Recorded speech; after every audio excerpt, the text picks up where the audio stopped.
We're honored to welcome to the stage a governor who just gave his final State of the State address, and so has done the NGA circuit quite a few times. It's our honor to welcome Colorado Governor John Hickenlooper. Good morning, Governor. Thank you so much for coming. Really appreciate it. You were just telling me backstage about a morning ritual that you have with your phone. And I left my cell phone, luckily, off stage right. So every morning I have a counter, as does all my cabinet. This morning it says 321 days left in our administration.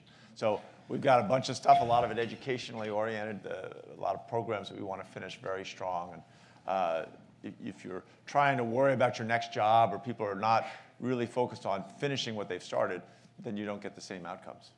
Now, Governor, you've seen education from a variety of perspectives. I first knew you as mayor of Denver, where you marketed the city for the 2008 Democratic Convention, which wound up making history with President Barack Obama.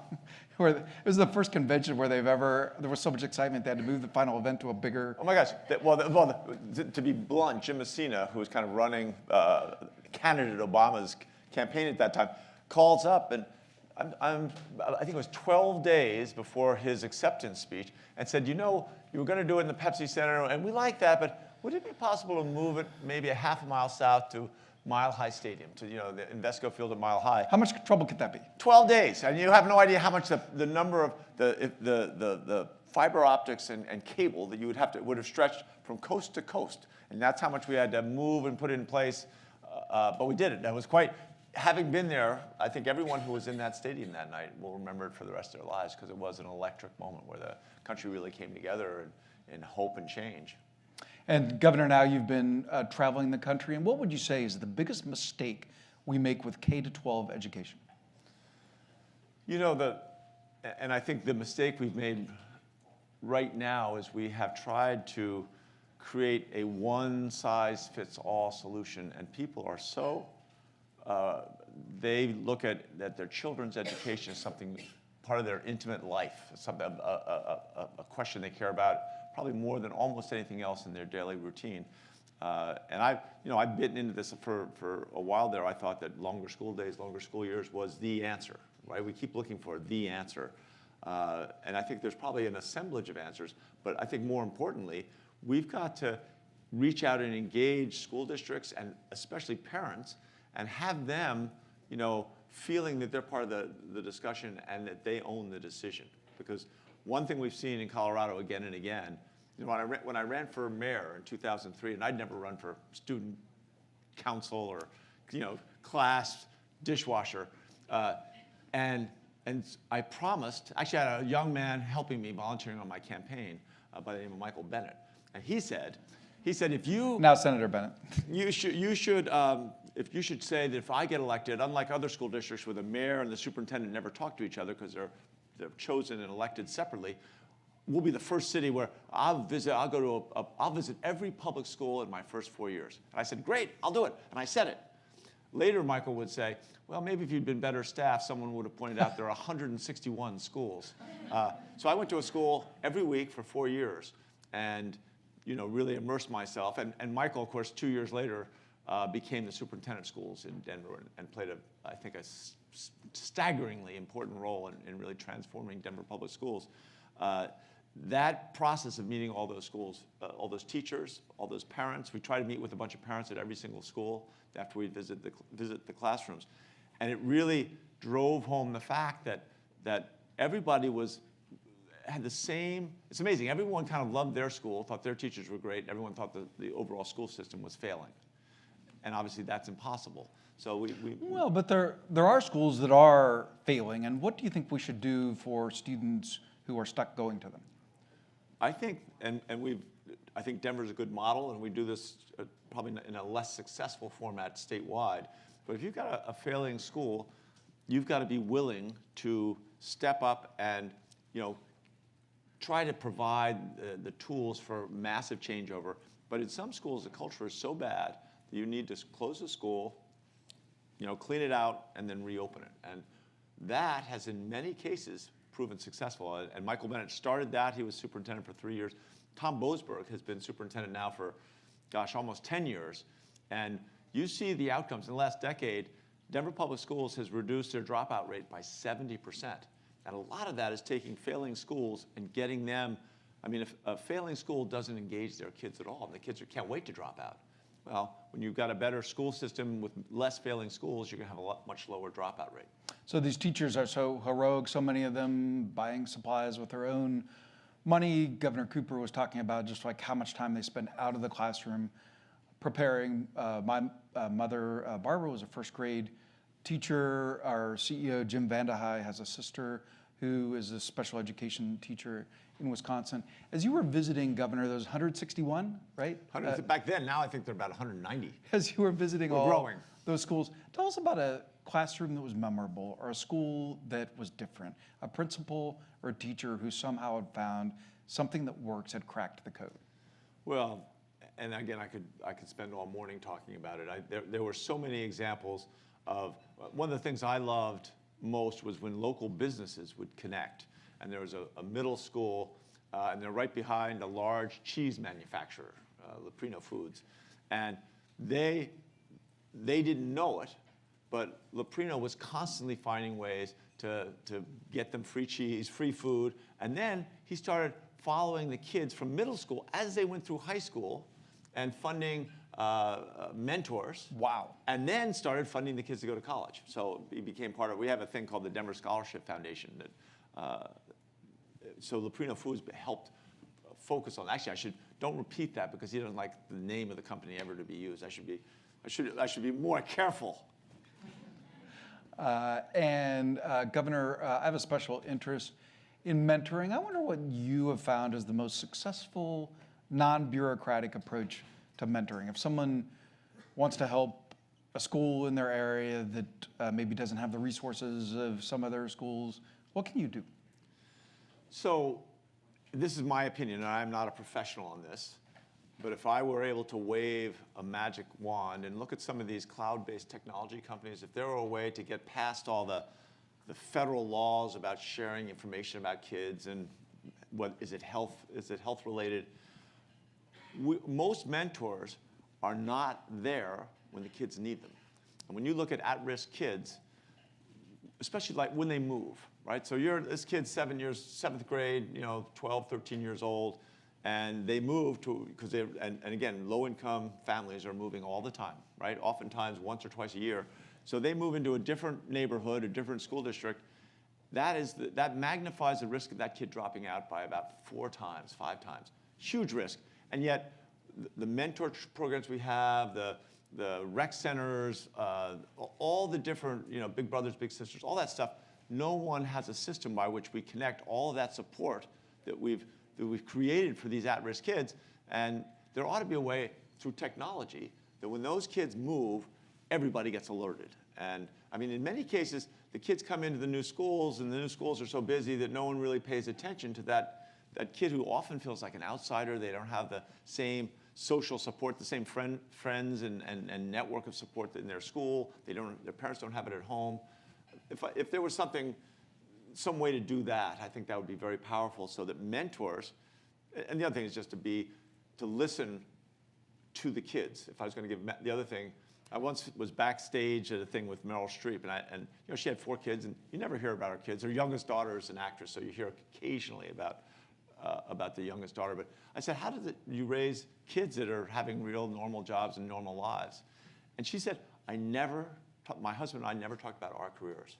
Every conversation at the dinner table, every conversation with our kids was always about their lives, their world, what was going on with them, and really trying to listen more deeply. And I think that's pretty good advice for mentors as well. Now, you're a celebrity governor. Everybody's interested in what you have to say. You're headed over to the White House as part of this National Governors Association meeting. What are you going to say to President Trump about his idea of perhaps paying bonuses to teachers who decide to and are trained to take their guns to school? I think he's heard enough in the last 24 hours. I probably don't need to say anything. Obviously, when I went to all those schools, and even back then, people were discussing whether to arm. I mean, ever since Columbine, which was 1999, this has been an issue.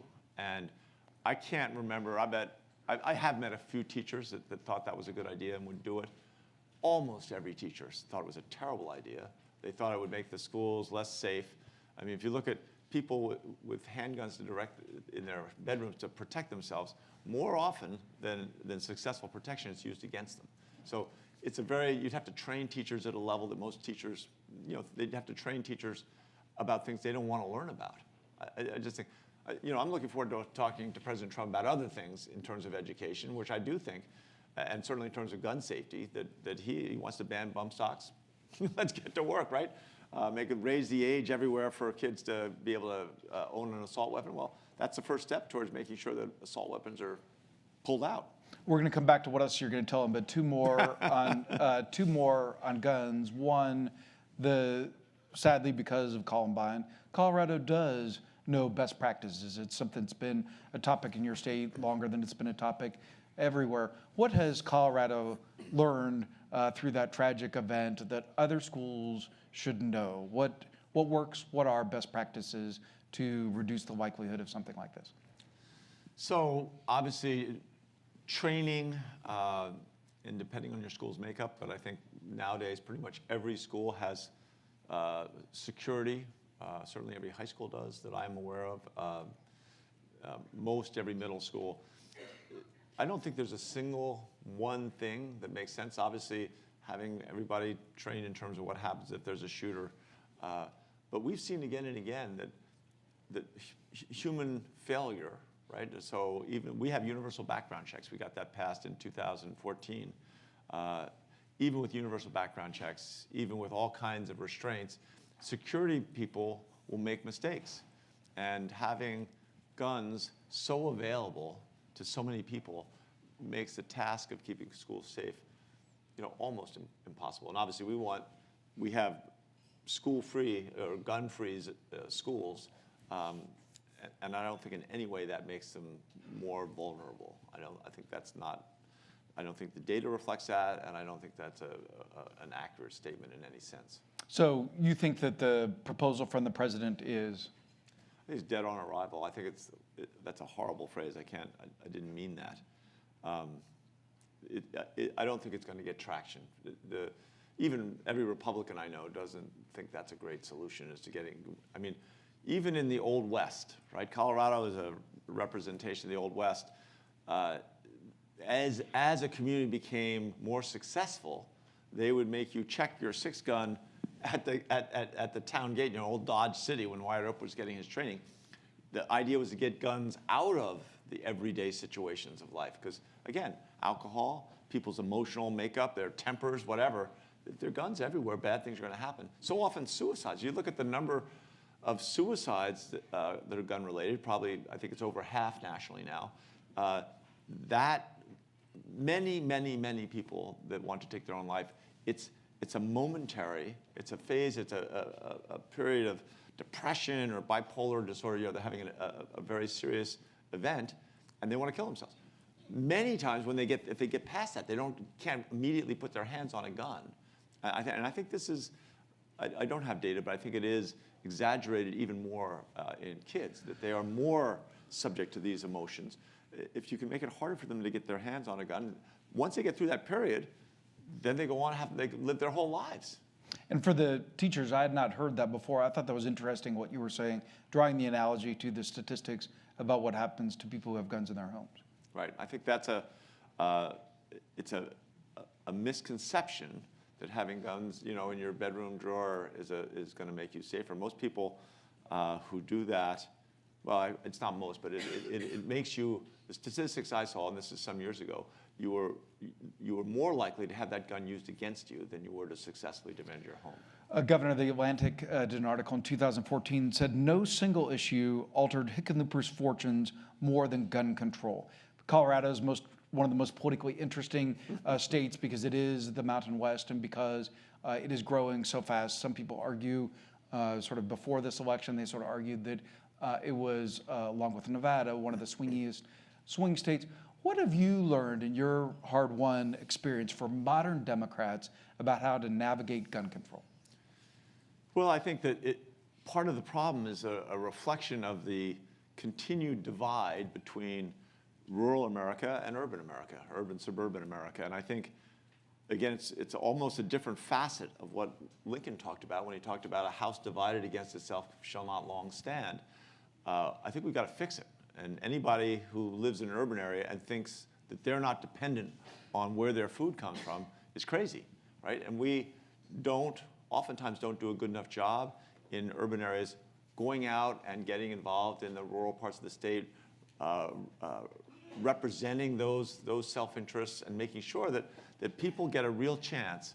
I mean, a real chance if they're living and they're raising cattle, they're growing corn, get a real chance to be appreciated. And I think we put a lot of time over the last 6 or 7 years of going out and trying to listen harder. I mean, if you want to persuade someone to think about an issue differently, don't tell them why you think they're wrong. I think it's better just to keep asking. This is an old trick from the restaurant business. You know, I spent 15 years in brew pubs. And if you get people to repeat back why they feel so strongly about something and use their words, keep asking them questions about their concerns, it almost always makes them think about the issue in different ways, just by the fact that they're getting a chance to be heard and they feel heard and they become more open to some sort of compromise. And I think that's what's guns long term. You go back to when we, in the Great Depression, I think it was 1933 or 1934, I think they outlawed the Thompson submachine gun, which was invented right at the end of World War I. There was no market for it, so they originally sold the Tommy gun as a self-defense, a weapon to be used for your own personal self-defense. It's a machine gun, automatic weapon. And of course, after all the bootleggers used Tommy guns, Machine Gun Kelly, the St. Valentine's Day massacre, basically, the American public had enough. And when Franklin Roosevelt became president, he ran on gun safety of getting rid of some of these really violent forms. And that was one of them. So the takeaway for the modern Democratic Party is?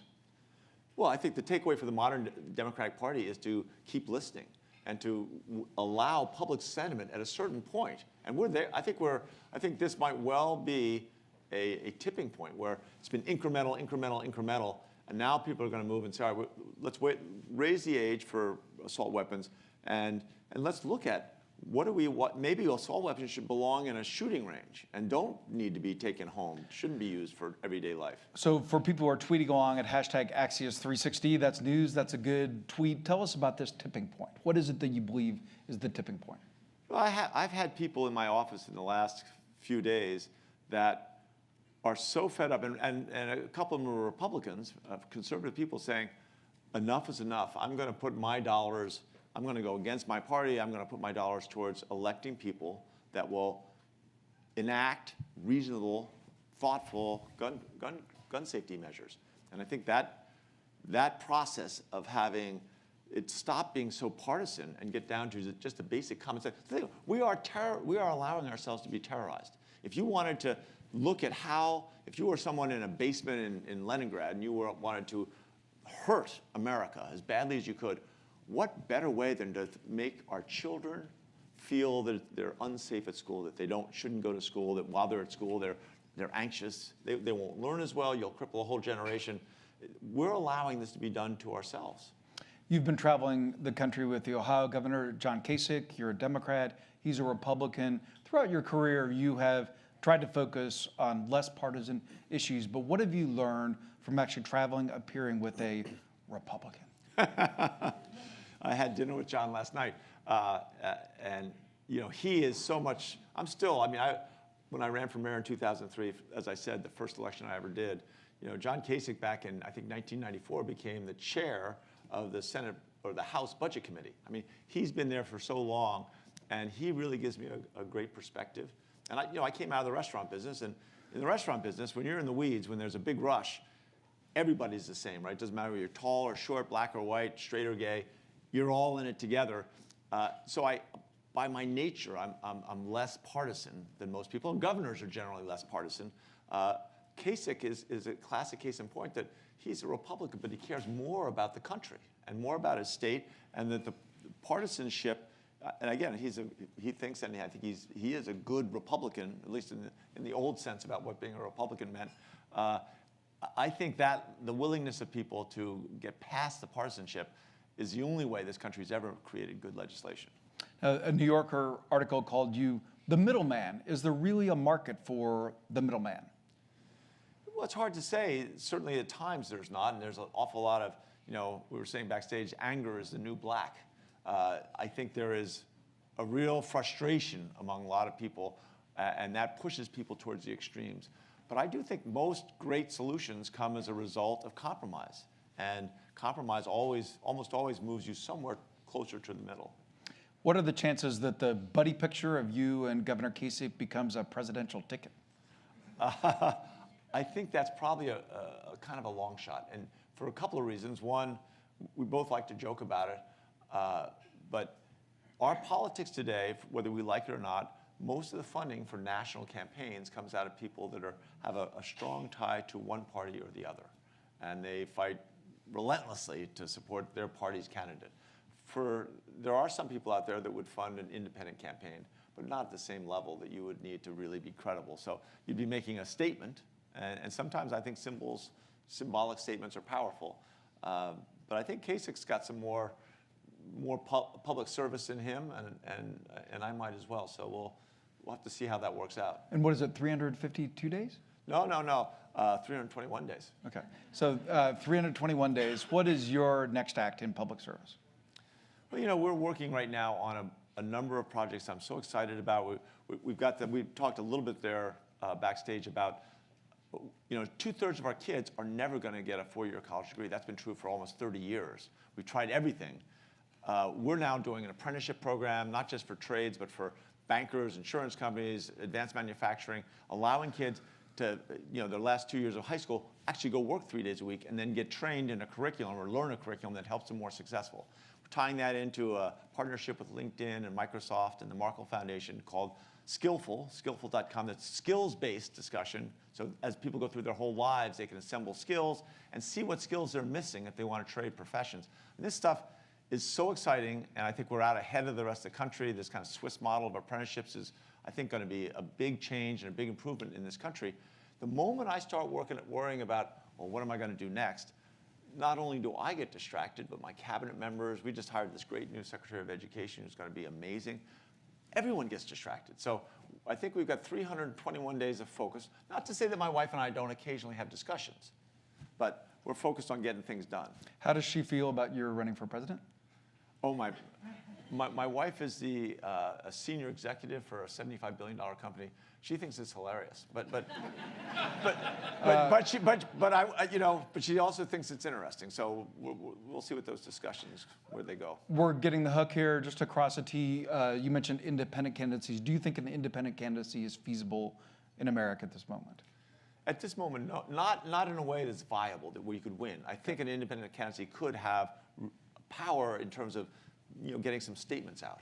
And last question, there were two firsts when you became governor of an American state. You're the first geologist to ever be a governor, right. And you were the first brew pub owner since the first brewer since Sam Adams in whatever it was 1792 to become a governor. And besides to listen to the people, what did you learn about running a brew pub that helps you govern?